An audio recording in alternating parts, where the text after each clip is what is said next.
Welcome to the ChargePoint podcast, brought to you by FlexiCharge, your gateway to the future of EV charging.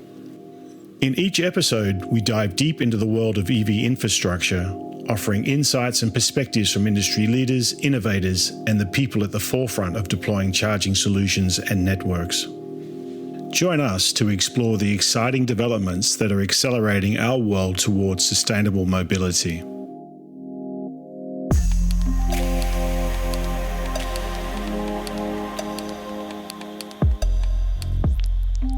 Welcome to the ChargePoint podcast.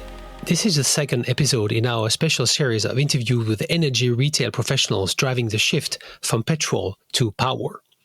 In our first episode, we sat down with Circle K to understand their electrification roadmap. Today, we continue the journey with Marc Skriver-Bayer from Q8 Denmark, a company with deep roots in fuel retail and a bold vision for its electric future. Marc, who's been with Q8 for over 17 years, takes us behind the scenes of their transformation, from early experiments with third-party charging partners to now fully owning and operating their own EV infrastructure across Denmark and Sweden. We dive into what it takes to steer a legacy fuel brand toward fast charging, the cultural shift that's required inside the company, and how Q8 is redefining the concept of a station for the EV era. Marc also talks about the timing of their move, the business case for EV charging, and why electrification is now a cornerstone of their long-term strategy. Whether you are a charging operator, investor, or just curious about how traditional energy retailers are pivoting, this conversation is full of practical insights and strategic perspective. Let's plug in. All right, let's get started with today's interview on the ChargePoint podcast with Marc Skriver-Bayer from Q8. Thank you for joining, Marc. Thank you for having me. Pleasure. It's a part of our series on a deep dive on the electrification strategies of petrol retailers, energy providers. And it's great to have you today representing Q8 Denmark and by extension Scandinavia. We'll come back to that. So let's just get straight to it. And why don't you give us, please, your backstory? So what's your background before and how did you end up where you are today, please? What do you do today at the Q8? Yeah, that's a long story, and we could use an entire podcast for that, maybe. But I've been in the company for 17 years, approximately. I am born and raised within the company. Joined when I was 18 or 19 years old, just after graduation of the gymnasium. Yeah. Didn't know what to do. Where do I want to go with my life? So I just ended up as an office student here, and that just took off. And did my education while working, mainly within finance analysis, etc. And then we merged with Q8 in Sweden along the way. Went there to live in Stockholm actually for a couple of years, still working with finance, and went up to work with board material, executive management material, etc. And did that for quite some years. So my background is actually finance and figures and financial analysis, and also on the retail sides, analysis on sales volumes, shops, car wash, etc. We got a new CEO after many years with the same CEO, and stepped up as executive assistant for the incoming CEO, where we did the strategy. I think we will touch more into that on EV, etc. And after a couple of years, went into purely EV, responsible for the rollout of infrastructure in both Denmark and Sweden. Also implementing charging box sales for B2C, but mainly B2B customers in Denmark. And then the last year, approximately, I've been working as a strategy development manager solely on the Danish side, where EV for sure is still a very large future pillar in our future business portfolio. Yeah, great. So for those who are less familiar, can you briefly introduce Q8 and the evolution of the company? You talked about Q8, so let's get something straight, and your role in shaping its EV charging strategy. Yeah, for sure. Currently, we have in the Danish business, we have approximately 250 sites. That is both manned, unmanned, but we also have truck which is now named the Q8 truck and not IDS. That was International Diesel Service. Doesn't quite fit into the new world with the diesel in the middle. So that's getting rebranded now. Then we have a huge, we call it energy market segment as well for industry customers, bunker, marine, etc. Yes. Agriculture, production facilities, oils for that as well. Also for the automotive business. So it's a very large business portfolio. We also have a couple of depots where ship comes in order for us to do the distribution to the refueling of fuel sites. And in general, we're part of OK Q8, which is Denmark and Sweden, and there we have approximately 1,000 sites, I would say, maybe 4,000 FTEs, including site personnel. So we actually have more people employed. So it's a very large operation going from the north of Sweden up in Kiruna, close to the Finnish and Norwegian border, going down to Gedser in Denmark. So it's a different, very different environments as well to work in. The temperatures, geography, etc. It's very different in the countries, but also just in Sweden as well. So how was the history like on the company construction? So you said that it was that Q8 and OK Q8 merged. Can you just give us a recap again on the company construction? Yeah. Yeah, so on the Swedish side, if we start there, there were two companies, one Q8 and one OK. Like OK, as you know in Denmark, they're not together collaborating in any legal way or any way, and they merged in Sweden, and that was in 1999, and then in 2012 OK Q8 bought the Danish Q8 company from Kuwait Petroleum International. So we went from having one owner to this joint venture ownership, where you have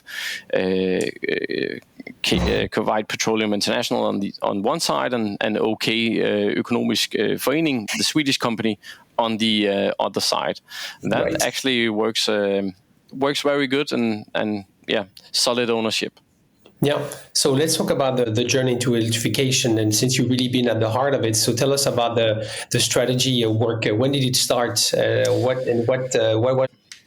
Yeah, what was the driver? Well, when I started, no one 17 years ago, no one thought of EVs, and no one talked about it. And then I would say on the Danish side, and people living in Denmark, they might know a company called Better Place, who really tried to do a difference on the EV side, but didn't manage. And I would say, from that period, was that around 2014, 16 maybe, I can't really remember. And then up until, when Tesla arrived, that was really the breaking point, where we saw, okay, here's a car which can actually transform the value chain and the range anxiety, which was one of the big difficulties for really securing the car sales.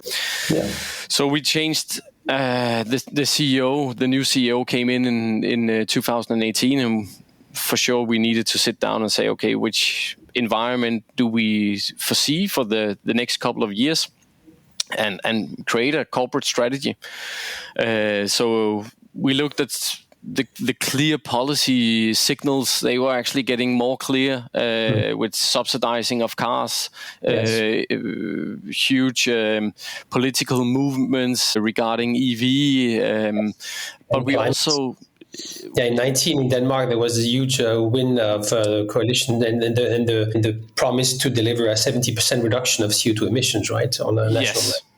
So we saw those signals combined with actually Tesla's sales increasing, and I think that was where we took our stand and saying, okay, we need to do something more than just, we had a collaboration and still do at some sites with E.ON, but we need to do more ourselves. So that's actually where it started in 2018, 2019. Okay.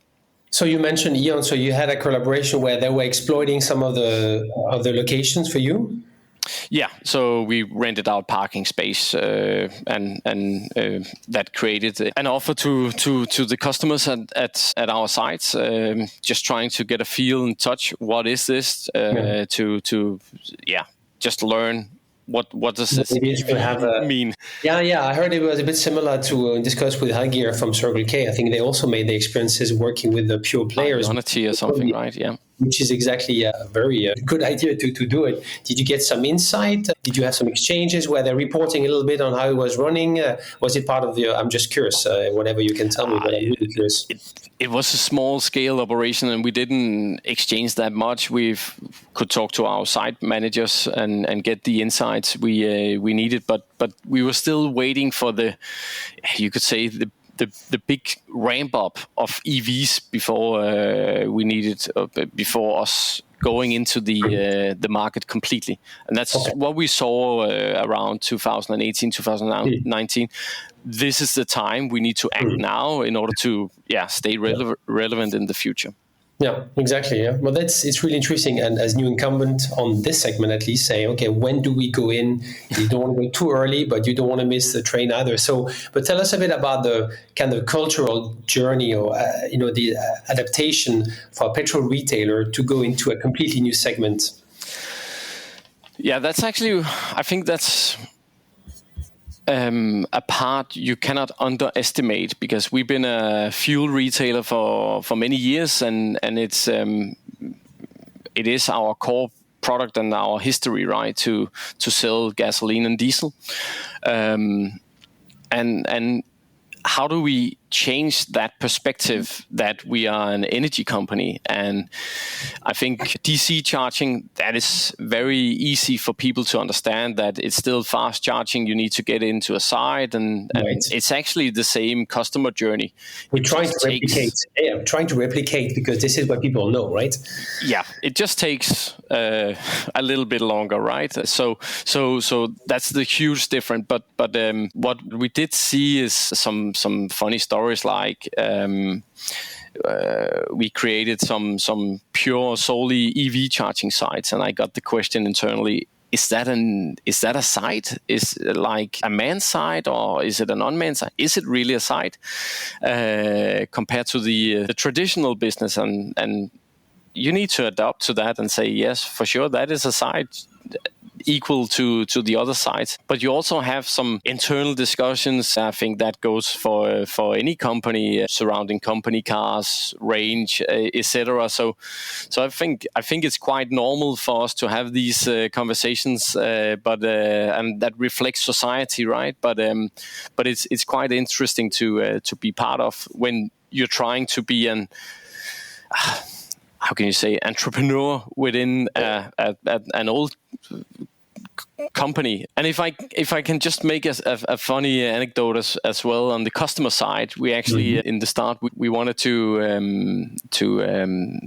be a bit crazy and challenge ourselves. So we took one of our most busy sites in the city center of Copenhagen at Tagensvej, and we actually did a reconfiguration on the forecourt. So we had 4 spaces for fuel pumps, where 2 of them were empty. So we actually did a reconfiguration, taking one of the fuel pumps so they are side by side or on a line, and then we put it into 2 chargers beneath the canopy. And after a few weeks, I went out to the site and I talked to the site manager, who told me this funny story that they actually had a conventional car, a customer coming in and asking, how do I refuel my car? It doesn't really work. What have you done? What are these new pumps? New gun. It was an EV charger. So I thought, okay, when we see those examples, that shows me that it's not only an internal cultural thing we need to work on, but it's also the customer perspective. And we also see that the first time people need to charge their car, that's quite difficult for them, because they get afraid, can I break the charger? Can I do anything wrong? And I think if you go back to the first time you need to refuel your conventional car, I had that anxiety, or I was nervous as well. So it's funny to see that grown-ups or adults who've been driving for many years, they revisit that when they change to EVs. Absolutely, yeah. You go back to yourself, 18 years old, and giving some gas for the first time. Absolutely, yeah. So let's talk a bit about deployment and operation. So, what kind of sites are you focusing on for charge installation? Highway, urban, mix, and why? I would say it's a mix. Today we are a nationwide and brand in both countries. We have some huge fleet B2B customers who need a nationwide network, and that also includes charging.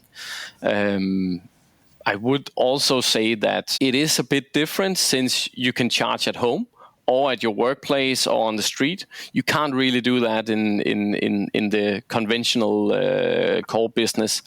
You don't have a gasoline pump at home, right? So it differs a bit, but in general, we want to offer a nationwide competitive network, but for sure we are focusing on larger cities in the start. We are focusing on highway or transit sites as well, because that's where you need it at the moment, and that's also where we see the EV penetration happening first, surrounding Copenhagen, Aarhus, Stockholm, etc. They are the first movers, and they need more chargers. Taxis as well, really moving strongly ahead, also due to policies, regulatory policies. But so we need to help them with chargers. So a mix, but focus on larger cities and highway and transit. Yeah. Clear, yeah, understood, yeah. And in terms of, are you looking at mixing fast and slow chargers, so AC, DC, and how do you decide where to place the chargers? I would say in general, our strategy mainly focusing surrounding DC chargers. If you take a general Q8 for OK Q8 site, it's designed to fast customer interventions, or if you could say that, it's not designed for staying there for many hours. So that is a DC place. We are testing AC chargers at some places. For instance, together with Sten & Strøm shopping centers, Bruns Galleri in Aarhus, and Fields. Actually, we put up 50 AC charging points there as well at each place, and we will do the same in Sweden, combined with some 50 kilowatt chargers. So it depends on the customer need. If you are in a shopping center, you might not need a 30-minute charge up. You might need 2 hours, you might need an hour or so. So we really try to look into that. But in general, DC chargers. And if you go into the truck segment, solely DC charging, because they need huge effects, and when they stand still, they are losing money, right? So absolutely, yeah, time is money here for sure. So you mentioned briefly, you also rolling out, or at least have one pure only EV charging station, or do you have several? Can you talk us through this? Yeah, well, you could say the two shopping centers, they are pure EV sites. We just opened in Kliplev as well, which is you could call it an EV mega site, where you have all the competitors combined with a food solution surrounding all the chargers. Where is this? Where is it exactly? Kliplev on the southern side of Jutland in Denmark. All right, another mecca to visit for those who are coming to Denmark. Yeah. But you could also state that our truck sites, we opened at Recharge sitting near Horsens. We are working together with Volvo trucks in Sweden, setting up chargers at public chargers at their side, and we also opened a small amount of sites at co-op sites in Sweden as well, which is for us standalone EV sites. So we are broadening our network, trying to get some insights and try to foresee how will the customer behavior change in the future. Yeah, but did you open a pure EV, like DC only chargers for cars out of a new site, or removed all the pumps to make it a 100% EV site? Have you done that? With shop, not at the moment. We're not quite there yet. We still have a fairly large sum of volumes on the conventional gasoline and diesel. But as mentioned before, I reckon the shopping centers or Kliplev or Recharge City for the truck, I reckon that's pure solely EV sites. We don't have any other business at those sites, so it's pure EV. Qualifies, absolutely, yeah. So let's talk a bit about some challenges which we are very interested in, of course, at FlexiCharge. So have you faced grid capacity limitations at some of the location, and how you're dealing with those bottlenecks?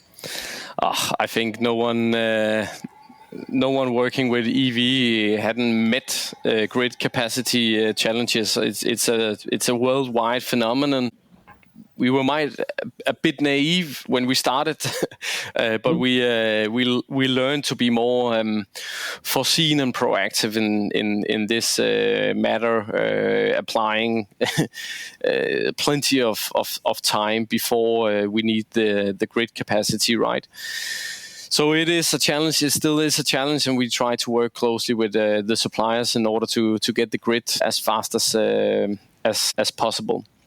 We also tried at one site, not with great success, to introduce batteries, but having multiple systems having to speak to each other is also a challenge.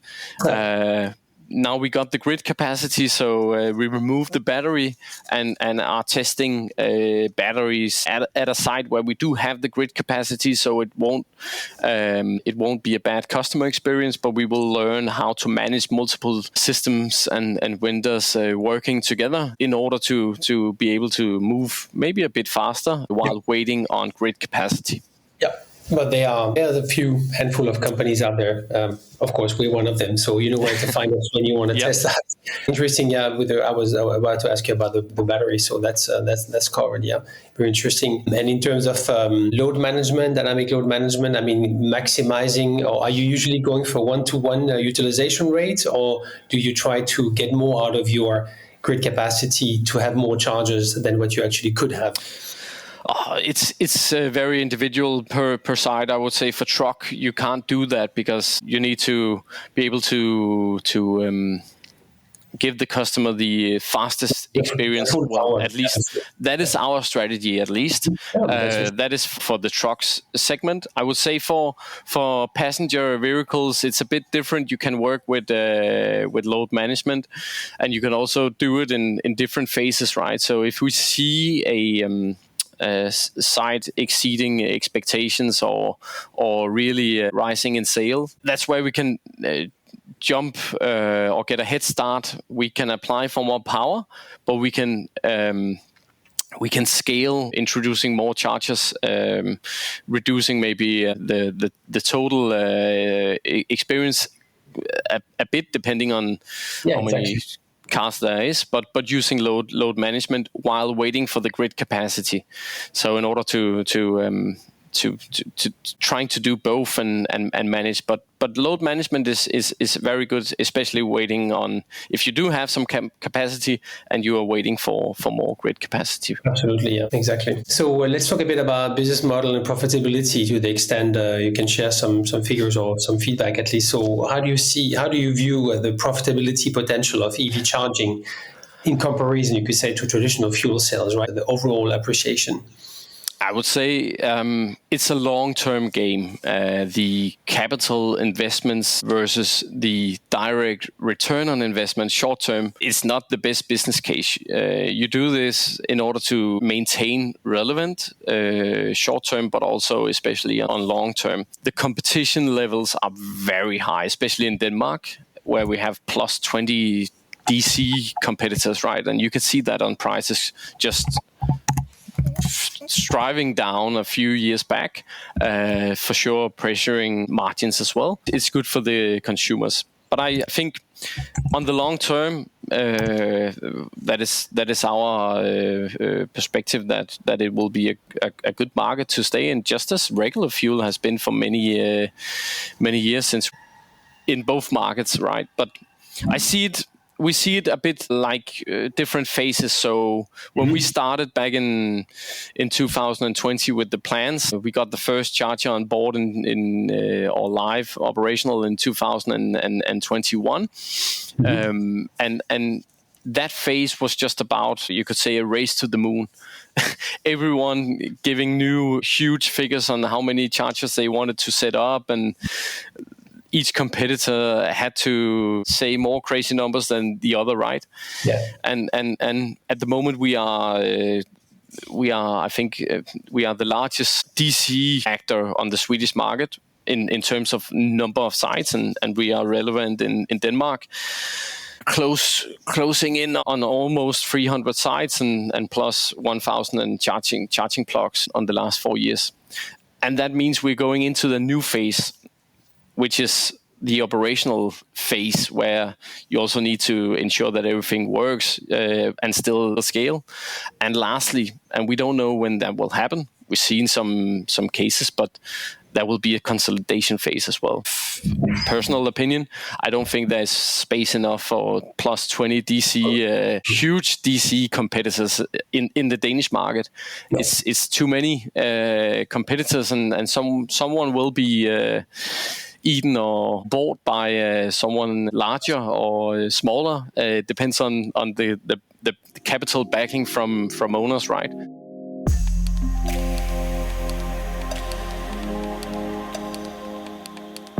Before we continue with the show, I've got to tell you about a masterclass that you cannot miss. Our CTO, Robert, dived into local load management and explained how the Gateway local controller delivers rock-solid reliability, keeping the smarts on-site for lightning-fast response, effortless peak shaving, and seamless solar and battery integration. It's available on demand. Sign up at flexicharge.com or grab the link in the show notes. Now back to the show. So when are you exploring new business models, maybe like subscription, bundling, or loyalty programs? I guess, many of the drivers, which really well, coming from a petrol retailer business. Yeah, loyalty and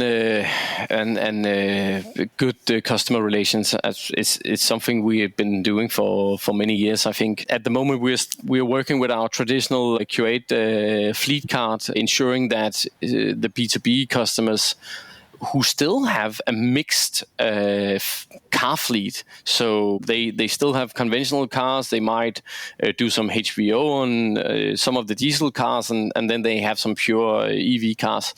And you can buy everything with our fleet card and making sure that you still only have one invoice, etc.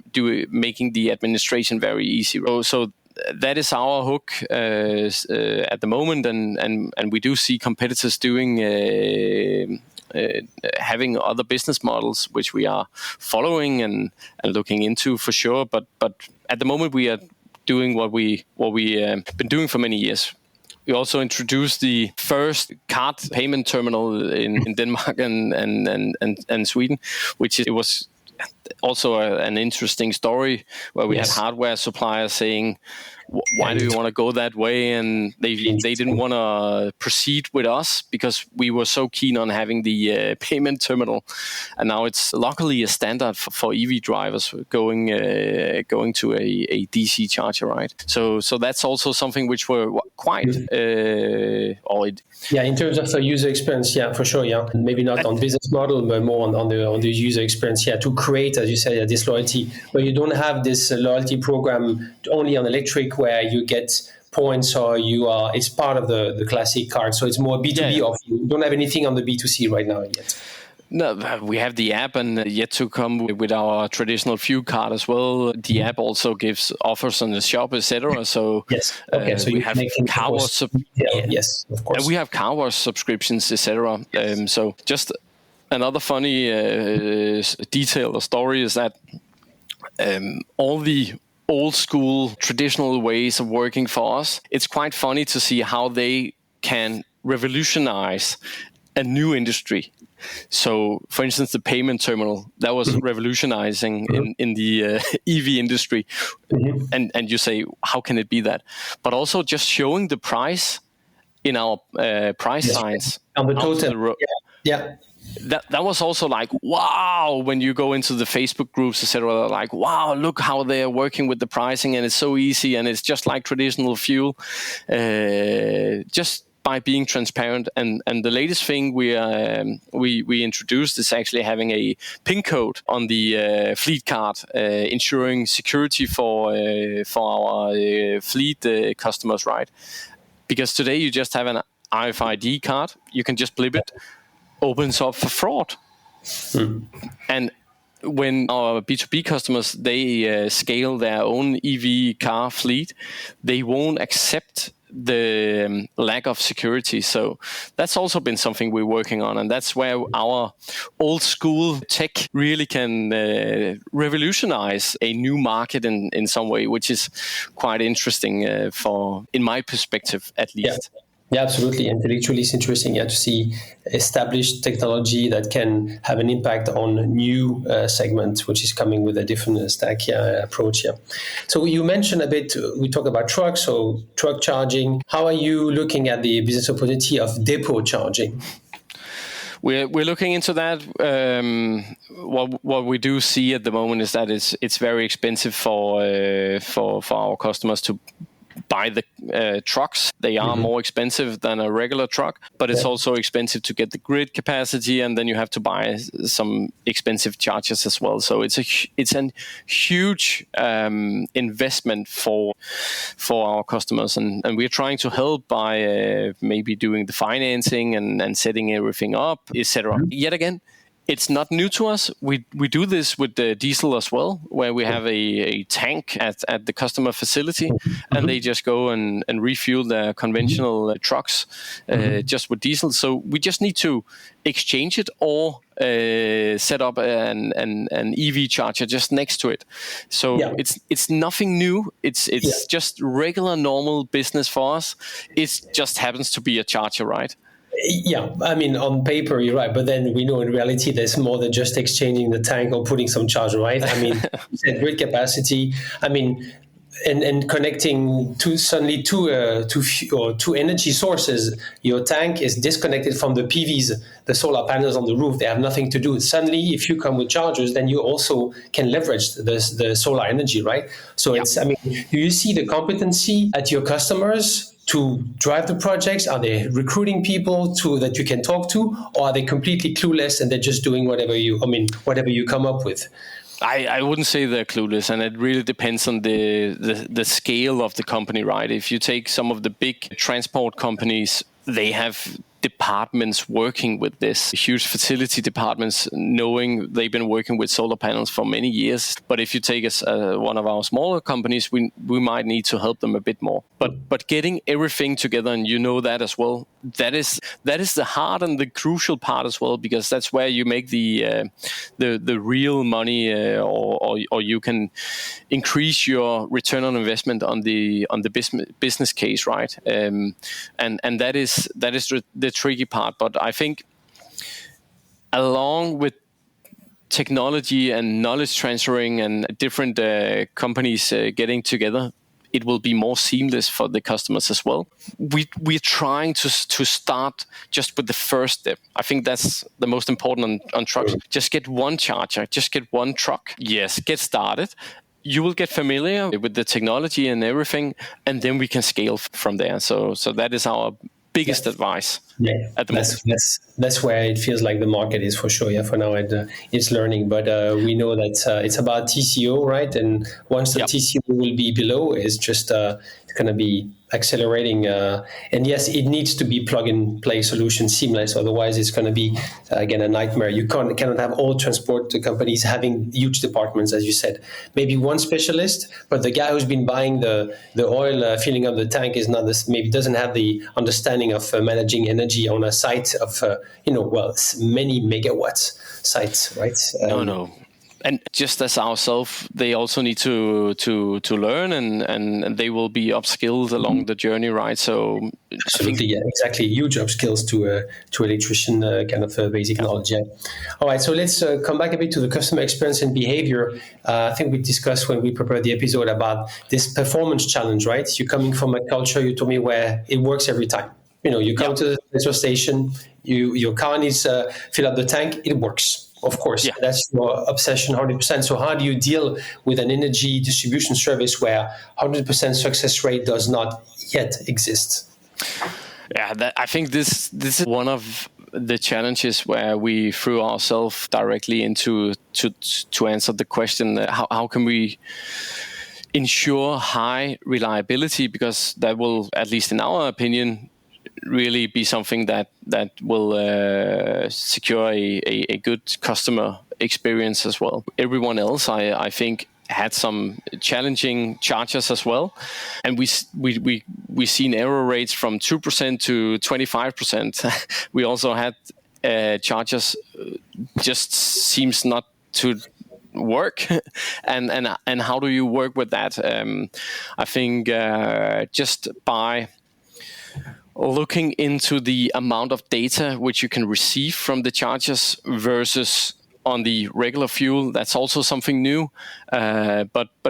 We just started crunching a lot of numbers and trying to see the patterns and working very closely with our partner Q8’s in Sweden and the hardware manufacturers that we are working with together, and trying to just remove one problem at the time. But it's not necessarily or always the charger which is the problem. It could also be the charger management system. It can be the app, if it's a third-party app, where the connection is not done properly or doesn't work at that specific time.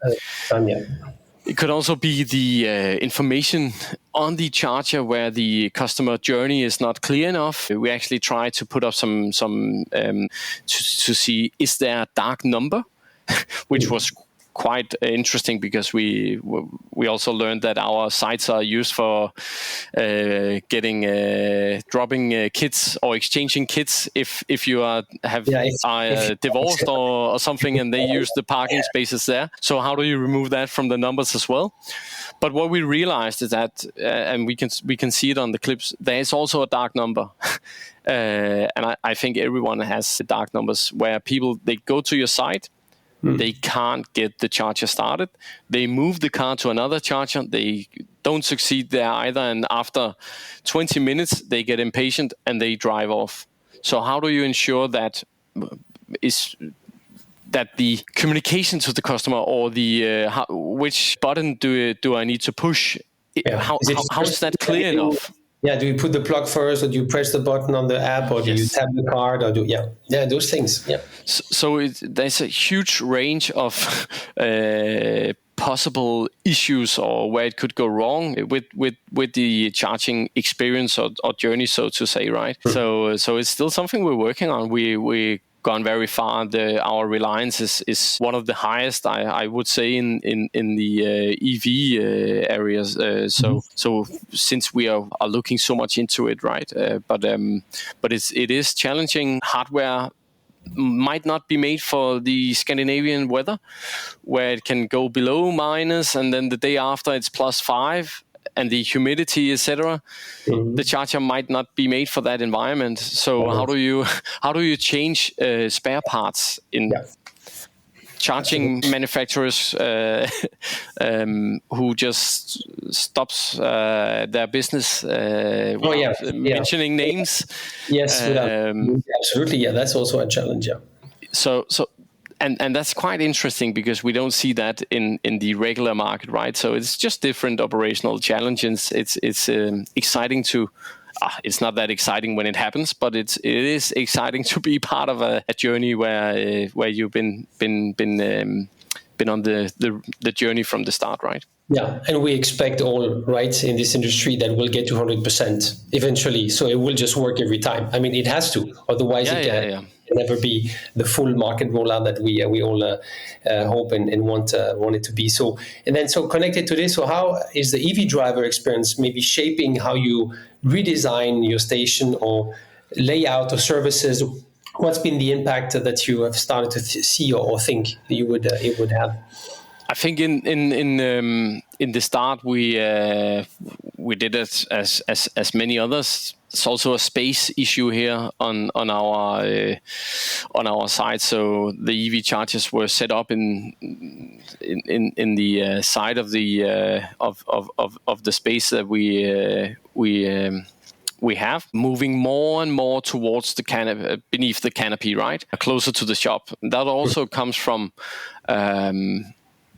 if we go a bit out in the future, we will remove more pumps as diesel and gasoline sales will decline in both markets. So how do we ensure that you could say the transformation of the site design, how that happens over a couple of years or a decade, so to say? I think that's what we're working on. Not just putting the chargers so we have them, but integrating them fully into the site, trying to get as many chargers beneath the canopy and close to the shop as possible.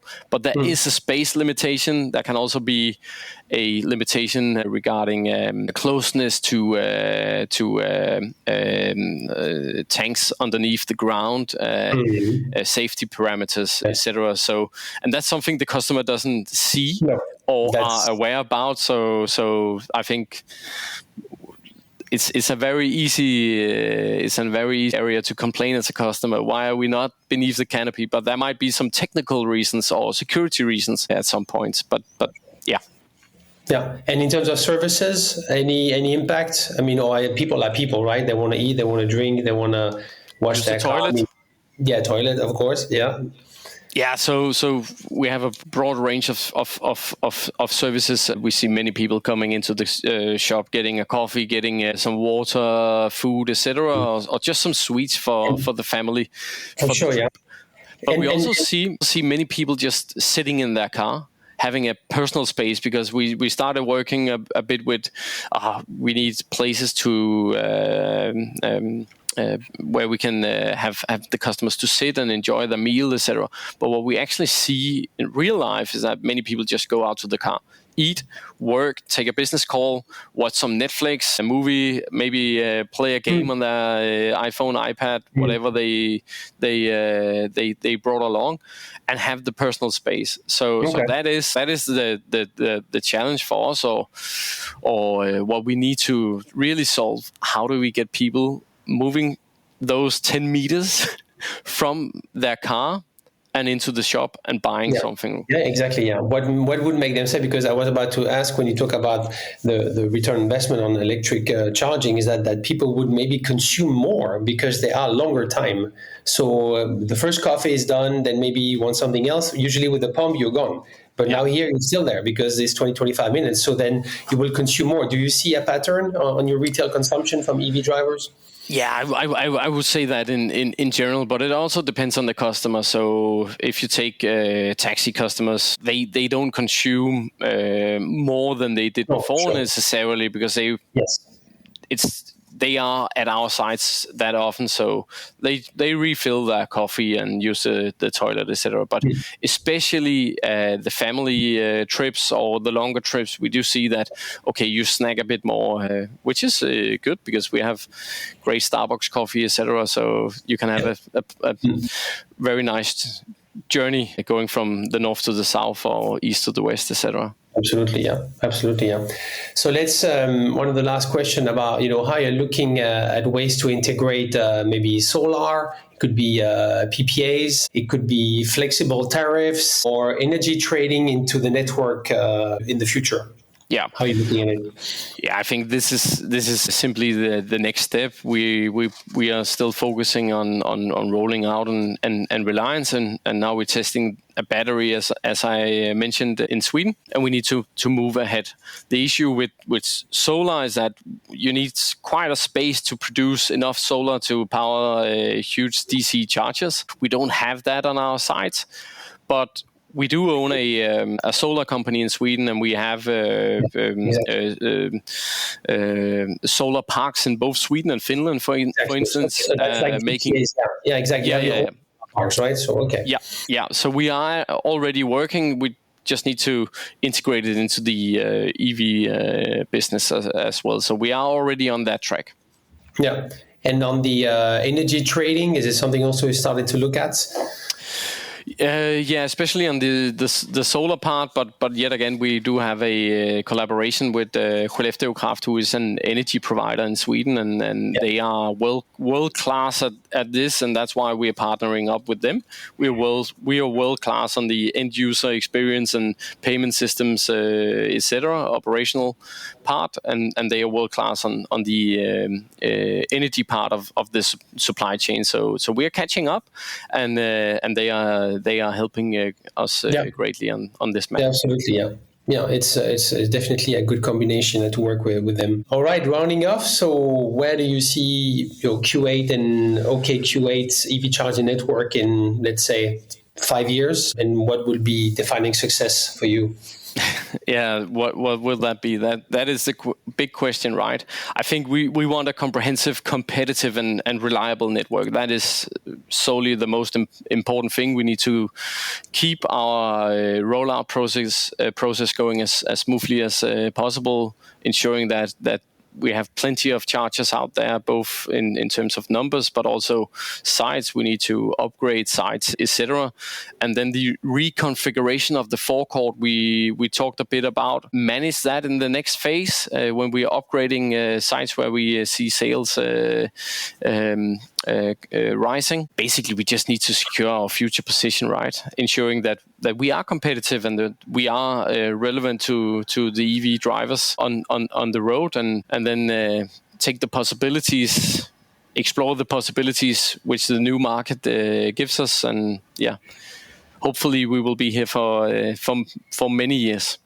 Yeah, it's interesting that it's almost about staying relevant, because you are relevant for drivers today. So how do you stay relevant for the EV drivers, the new generation? Yeah, and you could say that if you take the introduction of iPhone or Netflix, Buster or Nokia didn't really know what would hit them. We actually know that, and we can try to guess. Okay, approximately at this or this time, it will start to have a significant impact on our core fuel business, right? Yes. And we need to ensure that we have new revenue streams at that time. Yeah, I think it's recognized that we reached the diesel maybe peak, right? So that's reached, going down. So that has to be replaced, and then there will be also a petrol peak also coming soon. And in Denmark, with the number of that are sold every month, only EVs, right? We know it at 83% last month, or was it again? So you're getting ready. You don't want to have a Kodak moment for Q8, right? So you've made sure that it's not happening, Marc. Thank you very much for those insights and sharing your journey and the strategy of Q8 or Q8, and looking forward to keeping in touch and wishing you a great afternoon. Thank you, and thanks for having me, and I wish you all also who are listening a great summer. All right, thank you. Thank you. And that wraps up our conversation with Marc from Q8 Denmark. A fascinating look into how a legacy fuel retailer is making electrification a core pillar of its future. A few key takeaways from today's discussion. First, transformation takes time and leadership. Marc's personal journey from finance to EV strategy highlights just how much internal change and cross-functional learning is required to pivot an organization of Q8's size. Second, the timing matters. QA waited until 2018-19 to fully commit to their own EV infrastructure, a decision grounded in policy signals, growing Tesla sales, and a new CEO willing to challenge the status quo. Third, owning infrastructure, not just renting out space, became central to Q8's long-term value proposition. That shift allowed them to control the customer experience, scale more strategically, and build resilience into their business model. And finally, electrification is not just a tech shift, it's a cultural one. Changing how people inside the company think about energy, mobility, and the role of the station is just as important as getting the hardware and grid connections right. If you're a CPO, energy strategist, or just tracking how traditional players are adapting, Marc's story shows the transition is possible, but it requires patience, planning, and the willingness to learn fast. If you enjoyed this episode, please subscribe, leave us a review on the platform of your choice, and share it with your team or network. You can also follow us for updates and bonus content on LinkedIn and on our website. Thanks for listening, and see you next time.